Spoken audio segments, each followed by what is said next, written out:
नमस्कार, मैं संजय प्रसाद और आप देख रहे हैं इंडिया न्यूज मेरा लोहारी टाइम्स। आपको बता दूं कि आज हम जिन विषय में बात करने जा रहे हैं वो अरावली हिल्स के बारे में। यानी कि अरावली हिल्स के लेकर जो है कई लोगों में सवाल था कि अरावली हिल्स को क्या तोड़ा जा रहा है, क्या जंगलों को काटा जाएगा या अवैध खनन होगा, बहुत सारी माइनिंग होगी। इन सब चीज़ों को लेकर जो है पूरे देश में अलग अलग तरीके से अलग अलग सोशल मीडिया पे लोगों ने अपना अपना व्यक्त रखा, यानी अपने बातों को रखा। सोशल मीडिया पे आपने कई जगह पे जो है पोस्ट देखा होगा सेव अरावली, सेव पेड़ को लेकर। कहीं ना कहीं आपको बता दूं कि ये फैसले जो थे वो 12 अगस्त 2025 को सुप्रीम कोर्ट ने दिया था। तो इस जो फैसले में क्या था वो भी जानना जरूरी है। कहीं ना कहीं लोग जो है गुमराह हो रहे थे, भटक रहे थे, इसलिए ये फैसला आप सभी को बताना और आप सभी को जानना बहुत जरूरी है। सबसे पहले मैं बता दूं कि जब एक ही बात कहना चाहूँगा, अरावली को लेकर जो है सुप्रीम कोर्ट का फैसला था उसके रेंज को लेकर। उन्हीं स्ट्रक्चर को पहाड़ी माना जाएगा जो 100 मीटर या अधिक हो। जब बवाल हुआ तो सरकार ने पूरी तरीके से स्पष्ट किया कि हम उसके रेंज को लेकर बात कर रहे थे, यानी अरावली के जो है परिभाषा को लेकर बात कर रहे थे। आप सभी को पता है कि जैसे पर्यावरण बहुत जरूरी है और पर्यावरण जो है अरावली के अंदर बहुत ज़्यादा है और उसी के वजह से कहीं ना कहीं देश के अंदर बहुत सारी चीज़ें जो है सही है। आप सभी लोग जो सांस ले रहे हैं, पानी जो है, वर्षा, ये सारी चीज़ें डिपेंड करती है पर्यावरण पे। और अगर पर्यावरण ही ना रहे तो आप सभी लोग जानते हैं कि किस तरह की स्थिति जो है पैदा होगी।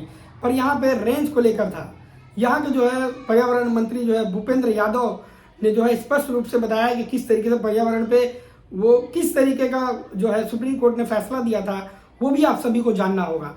पर यहाँ पे ये देखिए कि कहीं ना कहीं जो है अवैध खनन जो है इतने सालों से चल रही है, जो है हिल्स के अंदर इतने सालों से चल रही है। जो राज्य है वो असक्षम है ये अवैध खनन को रोकने के लिए।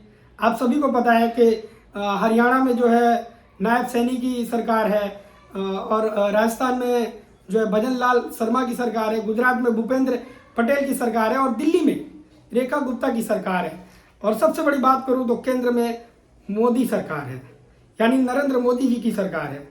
तो सरकार जो है अपने वादे और अपने जो है वादों के इतने सक्षम होने के बावजूद जो है अवैध खनन को रोकने में अभी तक जो है उनका पूरी तरीके से पावर का उपयोग करके अभी तक जो है अवैध खनन को रोका नहीं है।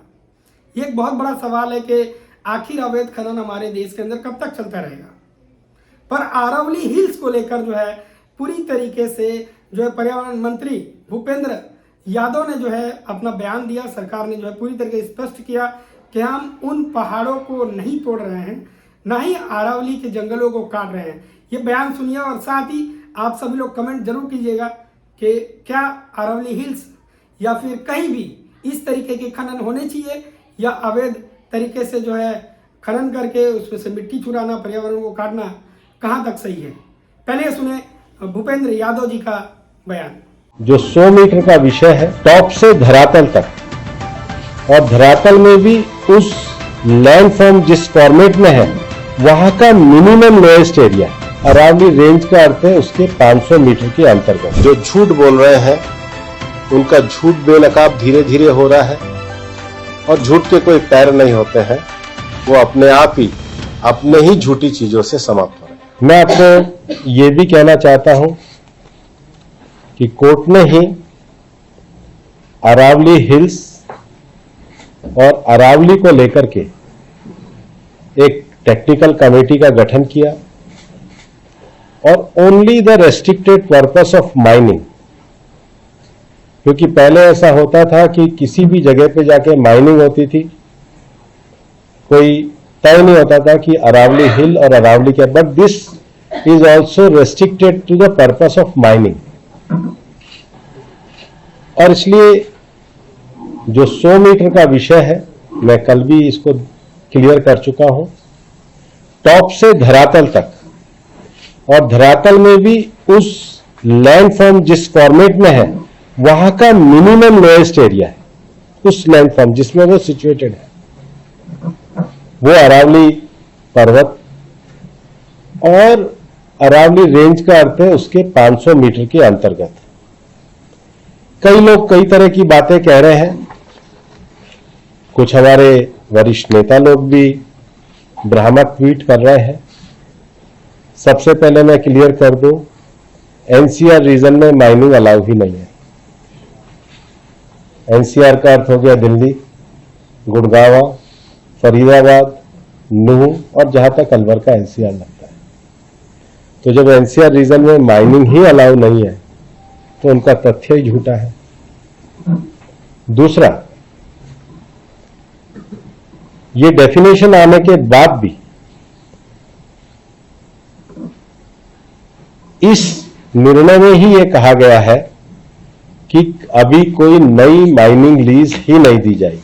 डेफिनेशन आने के बाद भी इस निर्णय में ही ये कहा गया है कि अभी कोई नई माइनिंग लीज ही नहीं दी जाएगी। बाकी अरावली का 58% एग्रीकल्चर एरिया है। अरावली में लगभग 11% वुडेड एरिया है। अरावली में मैं थोड़ा ऊपर नीचे हो सकता हूं, लेकिन 6-7% रेजिडेंशियल एरिया। सिटीज इसी में बसे हुए हैं। 2% वाटर एरिया है, पर 20% जो प्रोटेक्टेड है, प्रोटेक्टेड फॉरेस्ट है, जैसे मैंने कहा 4 टाइगर रिजर्व है, 20 वाइल्ड लाइफ सेंचुरी है, गवर्नमेंट के द्वारा किया गया प्लांटेशन है, वहां तो बिल्कुल भी माइनिंग अलाउ नहीं है। ये सरकार पूरी तरीके से पर्यावरण के लिए प्रतिबद्ध है। कुछ दिनों पहले तो यूनाइटेड नेशन की जो FAO की रिपोर्ट आई है, उसमें भी हिंदुस्तान का स्तर बढ़ा है, कोर फॉरेस्ट एरिया का बढ़ा। ये हमारा यूनाइटेड नेशन रिपोर्ट है, आप लोगों ने 1 महीने पहले देखी है। कोर्ट ने भी अपने जजमेंट में अरावली ग्रीन इनिशिएटिव को कहा है। कोर्ट ने भी अपने जजमेंट में ICFR के स्टैंडर्ड्स को उन्होंने किया है। कमेटी ने नो माइनिंग लीज के लिए कहा है, और जो हिल्स और ये है, ये सब्जेक्ट टू माइनिंग है। एक लंबे समय से कांग्रेस के शासनकाल में राजस्थान में इलीगल माइनिंग होती रही, उसको वो लोग प्रोटेक्ट करते रहे। आज उन्हीं को दर्द सबसे ज्यादा है। निर्णय के एक एक बिंदु को पढ़ने के बाद मैं आपको कहना चाहता हूं कि ये जो साइंटिफिक मैनेजमेंट प्लान की बात करी है, इसके हिसाब से ही हम अरावली में विकास के लिए प्रतिबद्ध हैं। सरकार इकोलॉजी और इकोनॉमी को साथ साथ लेकर के चल रही है। जो झूठ बोल रहे हैं, उनका झूठ बेनकाब धीरे धीरे हो रहा है, और झूठ के कोई पैर नहीं होते हैं, वो अपने आप ही अपने ही झूठी चीजों से समाप्त हो रहे हैं। तो ये थे पर्यावरण मंत्री भूपेंद्र यादव, जिन्होंने पूरी तरीके से स्पष्ट किया कि सुप्रीम कोर्ट का फैसला क्या था, वो रेंज को लेकर था, अरावली हिल्स के जो परिभाषा को लेकर था, ना कि ये कि 100 मीटर से कम है तो अवैध खनन शुरू कर दिया जाए या फिर पर्यावरण को काटा जाए। पर्यावरण हमारे लिए और उतना ही उनके लिए भी जरूरी है, चाहे वो इस देश का नेता हो, चाहे वो इस देश का आम नागरिक हो। तो पर्यावरण सभी के लिए जरूरी है। मैं सभी से कहना चाहूंगा, और देश के माननीय न्यायालय सुप्रीम कोर्ट को भी कहना चाहूंगा कि जब भी पर्यावरण पे कोई फैसला दे तो एक बार जरूर उन आने वाले फ्यूचर पीढ़ियों के बारे में जरूर सोचे कि इस तरीके से पीढ़ी खत्म हो जाएगी और हमारे जो नामो निशान है वो इस धरती से मिट सकते हैं। तो कहीं ना कहीं जो है सुप्रीम कोर्ट इस बात को माने, और मैं सुप्रीम कोर्ट को कहना चाहता हूं धन्यवाद कि इस तरीके से पर्यावरण को हमेशा से सेव करें। वीडियो कैसा लगा कमेंट करके जरूर बताइएगा, और ऐसे आसपास की खबरों को देखने और जानने के लिए हमारे चैनल को सब्सक्राइब जरूर कीजिएगा। धन्यवाद। जय हिंद, जय भारत।